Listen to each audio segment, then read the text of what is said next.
Hello everyone, I'm Saket Bajpayee, Director of Prayas Physics Classes, Dehradun. चलिए तो let's have a look at the 53rd question of the series question of the day. Today's question is of the topic torque and the question says a thin rod of length capital L and mass m is hanging as shown in the diagram. If string connecting point B of the rod snaps, then find torque about point A of the rod just after it. तो देखिए बच्चों मैंने diagram बना दिया है यहाँ पर। सवाल बेसिकली ये कहना चाह रहा है कि ये जो रॉड है ना ये इस तरीके से हैंग कर रही थी, 37 डिग्री बना रही थी ये हॉरिजॉन्टल के साथ, और हमने ये वाली स्ट्रिंग को ना कट कर दिया था।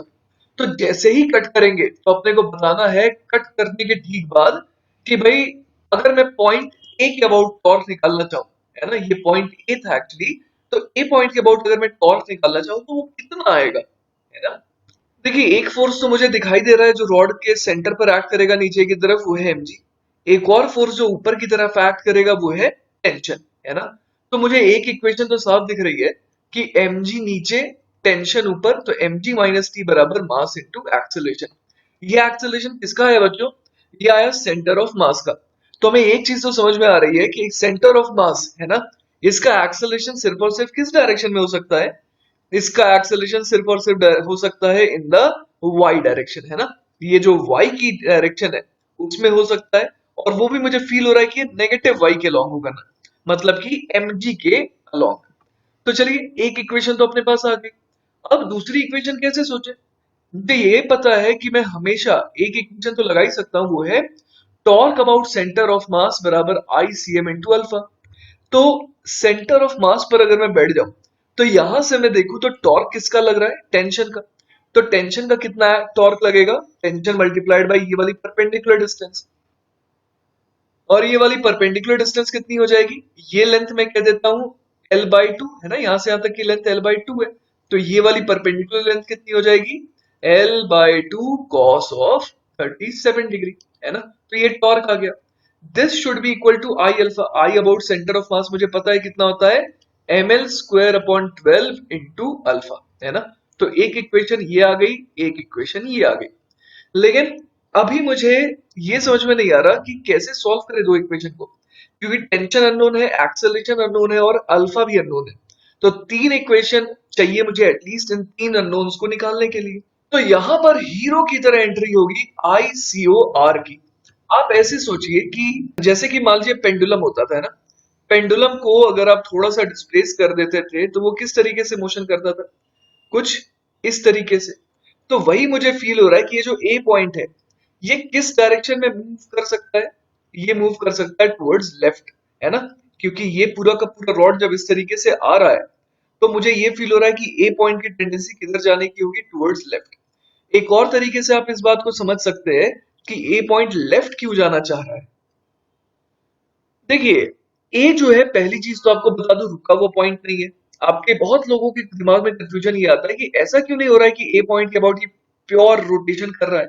तो ऐसा इसलिए नहीं हो रहा है बच्चों, क्योंकि अगर ए पॉइंट के अबाउट ये पूरी की पूरी रॉड फिक्स्ड एक्सिस रोटेशन करती ना, तो सेंटर ऑफ मास का जो एक्सेलरेशन है वो ऐसा आना चाहिए था, है ना, और इसकी वेलोसिटी कुछ ऐसी आनी चाहिए थी। लेकिन ऐसा हो तो नहीं रहा है, सेंटर ऑफ मास तो नीचे जा रहा है, उसका एक्सेलरेशन भी नीचे की तरफ है। तो इसका ये मतलब तो पक्का है कि जो ए पॉइंट है वो ICOR नहीं है ना। और हमें ये दिख रहा है कि अगर ये वाला जो सेंटर ऑफ द रॉड है अगर वो नीचे जाएगा तो इसको भी अब मूव करना ही पड़ेगा, है ना। तो इसके पास एक ही ऑप्शन है मूव करने का, वो है टुवर्ड्स लेफ्ट, है ना। तो अब कहानी बहुत आसान हो गई क्योंकि मुझे ये पता लग गया कि रॉड के किसी दो पॉइंट की स्पीड वेलोसिटी की डायरेक्शन क्या है। तो मुझे पता है कि मैं वेलोसिटी के परपेंडिकुलर डायरेक्शन में एक लाइन ड्रॉ कर दूंगा, है ना। इस तरीके से देखिए मैंने एक लाइन ड्रॉ कर दी और इसके भी वेलोसिटी के परपेंडिकुलर डायरेक्शन मैंने लाइन ड्रॉ कर दी। तो अब जहां पर ये दोनों मीट कर रहे हैं वही क्या हो जाएगा? ICOR। तो इसका मतलब ये हो गया कि मुझे ऐसा लग रहा है कि ये जो ICOR है इसके अबाउट ये पूरी की पूरी रॉड क्या कर रही है? Fixed axis rotation. तो उस तरीके से देखिए अगर मैं सिर्फ ये देखूं कि जो फिक्स्ड एक्सिस रोटेशन हो रहा है उसके हिसाब से अगर मैं बात करूं तो ये एंगल तो 37 डिग्री था और ये लेंथ L/2 थी, है ना। तो उस हिसाब से ये जो सेंटर ऑफ द रॉड है उसका एक्सेलरेशन कितना आना चाहिए था, अल्फा इंटू ये वाली डिस्टेंस, इसको मैं आर कह देता हूं। अब आर कितना हो जाएगा, आर हो जाएगा L by two cos 37 degree, है ना। तो अल्फा इंटू आर की वैल्यू और क्या हो रही है, हमें पता है कि वो स्मॉल ए के बराबर है, एक्सेलरेशन जो है उसके बराबर है।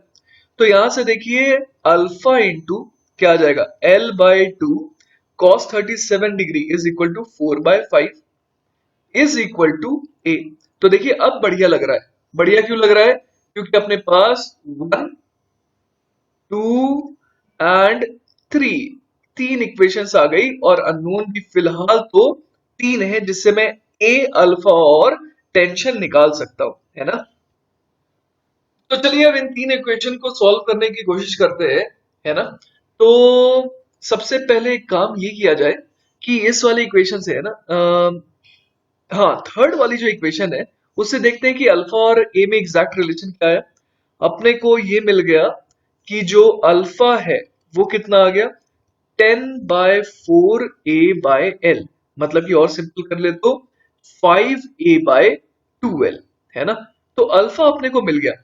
अल्फा की वैल्यू को यहां पुट कर देते हैं, है ना। अगर अल्फा की वैल्यू को यहां पुट कर दे तो क्या आ जाएगा, t into L by two cos 37 कितना होता है, 4/5 is equal to ml² by 12 into 5a/2l, है ना। तो यहां से क्या आ जाएगा, कुछ कैंसिल हो गया क्या, एल एल एल से एल, वेरी गुड, 2 2 4, हाँ ठीक है, इतना तो हो गया। तो टेंशन कितना आया यहां से, टेंशन आ गया 25 a अपॉन कितना हो जाएगा ये 48, ऐसा ही लग रहा है ना, मास भी तो आएगा 12, 2 और 2, हाँ, टेंशन अपने पास आ गया as a function of A. अब सबसे ऊपर वाली इक्वेशन में आते हैं ना, एम जी माइनस टी बराबर M A. M G minus tension को क्या लिख दे, 25 ma/48, M G minus T बराबर एम इंटू ए। इसको इससे मेरे को समझ में आ रहा है कि ए आ जाएगा। तो यहां से एम एम एम उड़ गया, क्या आ गया यहाँ पर, ये 48/48 और ये 25/48, मतलब 48 प्लस 25/48 ए बराबर जी। तो यहां से क्या आ जाएगा मेरे पास, एक्सेलरेशन कितना आ जाएगा 48 जी अपॉन ये कितना हो जाएगा 8 5 13 1 5 2 7 73। तो बेसिकली अपने पास क्या आ गया, एक्सेलरेशन तो आ गया, है ना। अब सवाल में अपने को निकालना क्या था, सवाल में अपने को निकालना था टॉर्क अबाउट ए, है ना, इस पॉइंट के अबाउट टॉर्क निकालना था। तो चलिए सोचते हैं कैसे निकाला जाए। तो देखिए एक्चुअली ए पॉइंट जो है ये रुका हुआ तो पॉइंट है नहीं, है ना, ए पॉइंट का भी एक्सेलरेशन है, राइट। तो ए पॉइंट का कितना एक्सेलरेशन है, आपको याद होगा कि यहाँ पर आईसीओआर है। अगर आईसीओआर है यहाँ पर, तो हमें ये समझ में आ रहा है कि ए पॉइंट का एक्सेलरेशन, ये जो ए पॉइंट है इसका एक्सेलरेशन किधर होगा, लेफ्ट की तरफ होगा, और कितना होगा, अल्फा इंटू कितना बोलते हैं, ये एंगल था 53 डिग्री और ये लेंथ थी एल बाई टू, है ना। तो क्या बोलते हैं यहाँ पर भाई, अल्फा इंटू ये वाली डिस्टेंस कितनी हो जाएगी, L by two cos 53 degree. तो इसका एक्सेलरेशन हो जाएगा alpha into L by two cos 53 degree, है ना। ये हमारा एक्सेलरेशन हो जाएगा ऑफ द पॉइंट ए, है ना। अब ए पॉइंट के हिसाब से अगर मुझे क्या देखना है, ए पॉइंट के हिसाब से अगर मुझे टॉर्क देखना है, तो मुझे क्या करना होगा भाई, मुझे स्यूडो फोर्स अब लगाना पड़ेगा, क्योंकि ए पॉइंट जो है वो एक्सेलरेटेड है ना। तो मैं ऑब्वियसली रॉड के सेंटर को देखूंगा, रॉड के सेंटर पर एक फोर्स ऑलरेडी एक्ट कर रहा था mg, और अब स्यूडो फोर्स मुझे लगाना पड़ेगा, तो मैं लगा दूंगा उल्टे डायरेक्शन में कितना, mass multiplied by alpha L by two cos of 53 degree, है ना। तो अब बेसिकली मैं ए पॉइंट के अबाउट टॉर्क इस तरीके से निकाल सकता हूं। दोनों का ही टॉर्क देखिए ऐड होने वाला है, क्योंकि mg का जो टॉर्क है वो इसे क्लॉकवाइज घुमाना चाह रहा है, और m alpha l cos 53 degree by two का भी टॉर्क इसे क्लॉकवाइज घुमाना चाह रहा है ए पॉइंट के अबाउट। तो मुझे ये समझ में आ रहा है कि दोनों का टॉर्क ऐड होगा। तो टॉर्क अबाउट ए में कितना लिख दूंगा, पहले mg का टॉर्क लिख देते हैं, mg ये वाला एंगल 37 था, है ना। तो mg l by two cos 37 degree, है ना, यहां से यहां तक की जो परपेंडिकुलर दूरी है वो l बाई टू cos 37 होगी। फिर उसमें क्या ऐड कर दे, m alpha l by two cos 53 degree में ये ये वाली दूरी ऐड कर देंगे, है ना, और सॉरी ये वाली दूरी मल्टीप्लाई कर देंगे ना, फोर्स और परपेंडिकुलर डिस्टेंस। तो ये परपेंडिकुलर डिस्टेंस कितनी हो जाएगी, L/2 cos 53 degree, L/2 cos of 53 degree, है ना। तो ये टॉर्क कितना आ जाना चाहिए, तो देखते हैं कितना आ रहा है, mg L/2 cos 37 कितना होता है 4/5 प्लस m अल्फा L/2 का स्क्वायर और नीचे एक और 2 आ जाएगा और ये हो जाएगा cos स्क्वायर 53 डिग्री, है ना। अब फर्दर कैलकुलेशन करते हैं, यहां से क्या आएगा, यहां से आ जाएगा, अच्छा हाँ अल्फा की वैल्यू तो हमने भरी नहीं, अल्फा भी भरना चाहिए। अल्फा कितना आ जाएगा भाई, हमने ए निकाल रखा है, तो अल्फा आ जाएगा 5a/12, है ना। 5a/12 अल्फा बराबर 5 into A by 2 into L, और ए कितना है 48g/73, तो 5/2l इंटू 48g/73, है ना, यही करना चाहिए। तो ये कितना हो जाएगा 2 और ये 24, तो ये हो जाएगा 120g/73l। तो अल्फा बराबर आ गया 120g/73l।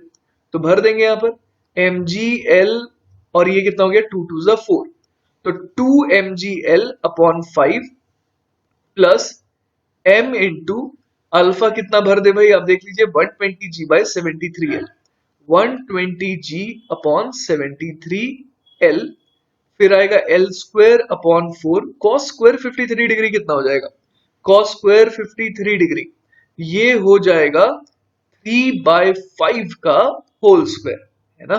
तो क्या आ गया यहां से, इधर वाला टर्म तो बड़ा प्यारा सा है 2mgl/5 प्लस इधर वाला टर्म कितना हो जाएगा भाई, ये है 120g, है ना।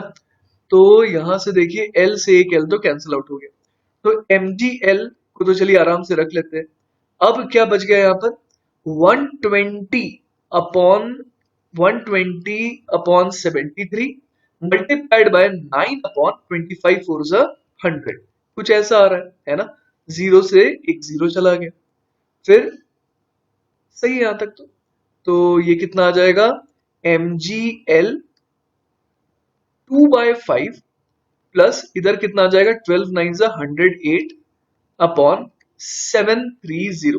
चलिए इसे फर्दर सॉल्व करने की कोशिश करते हैं और देखते हैं क्या आ रहा है, mgl इधर आ गया 730, ओ हो, अब इसका क्या करें, कितना हो जाएगा ये 5 1 5 5 4 26, तो इंटू 2 प्लस 108, है ना। तो ये कितना आ जाएगा mgl अपॉन 730 मल्टीप्लाइड बाय 2 6 12 1 4 9 और 2 1 2, सही है ना, हाँ सही है, प्लस 108 इतना आ रहा है।